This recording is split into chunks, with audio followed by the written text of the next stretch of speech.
আমরা প্রস্তাব দিয়েছি ফ্যাসিবাদের পতনের পরে আমরা যারা ফ্যাসিবাদ বিরোধী সংগ্রামে লিপ্ত আছি, ফ্যাসিবাদ বিরোধী গণতান্ত্রিক সংগ্রামে আমরা যদি জয়ী হই, তাহলে আমরা সবাইকে নিয়ে সেই সংস্কার প্রস্তাবগুলো বাস্তবায়ন করব। একটি সমৃদ্ধ গণতান্ত্রিক রাষ্ট্র বিনির্মাণের জন্য সমস্ত রাষ্ট্রীয় কাঠামোগুলোকে আমরা গণতান্ত্রিক সংস্কার করব। তো সুতরাং আমাদেরকে যদি বলা হয় যে সংস্কার শেষ করে আপনারা নির্বাচনে আসবেন, সংস্কার প্রধানতম প্রস্তাবক তো বিএনপি।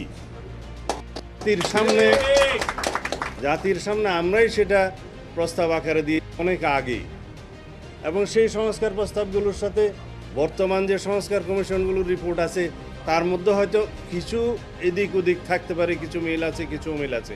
সেই বিষয় নিয়ে আলাপ আলোচনা আমরা কন্টিনিউ করতে পারবো, আলাপ আলোচনা চলবে, কিন্তু সেই আলাপ আলোচনাকে আমরা সমাপ্ত করে তারপরে যদি বলি যে নির্বাচন হবে, সেটা তো আনসার্টেন ব্যাপার। সেই জন্যই আমাদের উদ্বেগ হচ্ছে যে সংস্কার যেগুলো নির্বাচনমুখী সেগুলো আমরা চিহ্নিত করি এবং সেগুলোর উপরে আমরা গুরুত্ব দিই, বাস্তবায়ন করি।